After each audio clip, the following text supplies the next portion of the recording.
My name is Linda Cirulli-Burton, and welcome to this channel named Above the Battleground, ACIM.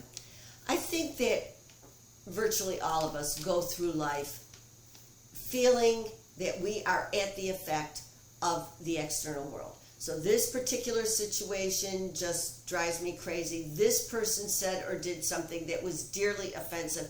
And so we feel very, very crazy. So I even made kind of a list of negative emotions. Offended, hurt, embarrassed, depressed, angry, resentful, ashamed, unimportant, stupid, annoyed, diminished. I mean, we could go on. And always it's that did it to me. That over there, that did it to me.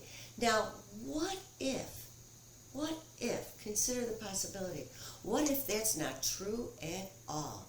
And instead, something much more profound could be going on. Imagine the metaphor of the movie projector in the movie theater. If there is dust or dirt on that lens, it's going to beam out on the big screen, and you're going to see a dark hole on that screen. And then, maybe the scene changes. It doesn't matter. There's a dark hole on that screen. What if we began to see life in these bodies as a mirror? What could that possibly do for us? So, Above the Battleground is based on the teachings of a spiritual self-study path known as A Course in Miracles. As I've shared, I've been on this path for many, many years. And yet I can honestly say it's been rather recently that this got to be super serious for me. And I wanted to share, hoping that it will go deeper within me and, by the way, be of some benefit to you. Recently, I've been thinking a lot about Shakespeare. And one of the plays that comes to mind that I found to be particularly devastating was Othello.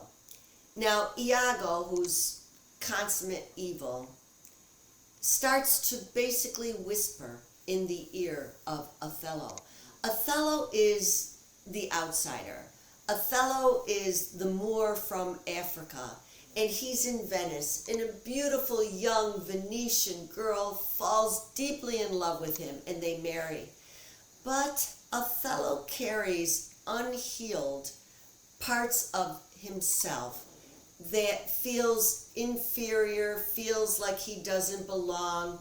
And Iago knows this. Iago can sense this. And so he creates a story that makes Othello look at Desdemona, his beautiful young wife, as the perpetrator of a great crime, of cheating on him and being evil in her own right. And ultimately what will happen is Othello will end up murdering his beautiful wife. And then finding that all of the stories that Iago has been feeding him are false, he will kill himself. Now, the reason why I say this is that Othello was running around with unhealed feelings of unimportance and inferiority that he had not brought to the light. It wasn't brought to the light. And so it became vulnerable to a man, Iago, who knows just what to say to activate that. Recently, I was on a text with two other people, and I think that I, as letter C, was really there to be an observer for what A was texting to B. Now, A put into the text a litany of all of the abuses that B had perpetrated on her. And I am not going to lie, I know the heart of B so well, and I was shocked. But I also know A, and I know that A has suffered from many, many different emotions over the course of her life. I mean, we all have hers might be considered particularly dramatic, in that I knew what they were, and I could see that she had taken all of that and put it on B. In that B, there was nothing that A said to B that was intentional, and there was something in there that was truly a falsehood, truly a falsehood. And I think the reason why B could handle herself so well after it was because it wasn't who she was. It was easy for me to see, as the observer, exactly what was going on. Most of us are very familiar with the concept of projection. In the glossary index, it will say, it reinforces guilt by displacing it onto someone else, attacking it there, and denying its presence in ourselves. An attempt to shift responsibility for separation from ourselves to others. Another thing that ACIM says is that ideas leave not their source. So that would mean that if I project onto you, I will continue, it'll bounce back to me, and it keeps on going. And it's like a lifetime in hell, right? But what if projection can also be our way home? Because we might not always be familiar with our dark side, I guess you could say. And it's embarrassing for me to share this, but I'm really not letting myself off the hook for anything anymore. When I married into a most loving family, but I believe that I over-tried. I mean, I really did. I was kind of a drama queen, and without a doubt, I probably sucked the air right out of family get-togethers. I mean, I learned with time, but hey, I wasn't great.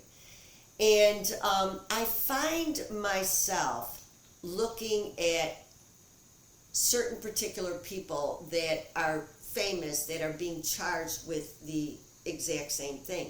And the reason why I realized that I felt guilty about this was the volume of attack, if you will, that I have had towards a particular famous person. So when you start to pull in your projections, I can't do it without Jesus. I can't do it without the loving, unconditional support and compassion of my symbol of that, and that's Jesus. And going to above the battleground, if you will, and looking at my dark stuff with Jesus, I can't tell you how it helps me so much. And sometimes I gotta keep going up there, but I can feel lessening and lessening of my charge against particular people. And I think that's what it all is about. That in essence, the mirror is us. It is we. We are the mirror. And if I'm cleaning my mirror, it means that I'm cleaning my projections, which means my projections are being lifted away from me. And one of the greatest quotes I found, once again, in the article Cleaning the Mirror, which was written by Dr. Wapnick, and I just found in From the Lighthouse, the anthology. I just thought, here's the gift, Could you but realize for a single instant the power of healing that the reflection of God shining in you can bring to all the world, you could not wait to make the mirror of your mind clean, to receive the image of the holiness that heals the world. So, in truth, everything that we're putting out there, it's our own stuff. We think that this situation and that person over there is responsible for me feeling this way, therefore you need to be attacked and destroyed because you are so guilty. What if we really finally get it? that we're looking in a mirror. We're looking at our own stuff. And as our own stuff is taken away, then amazing things can happen. And maybe you're never going to see it externally, but inside, the joy and the happiness and the peace would be absolutely phenomenal. And what all of us would call the best. So thank you for joining me, and I look forward to seeing you again.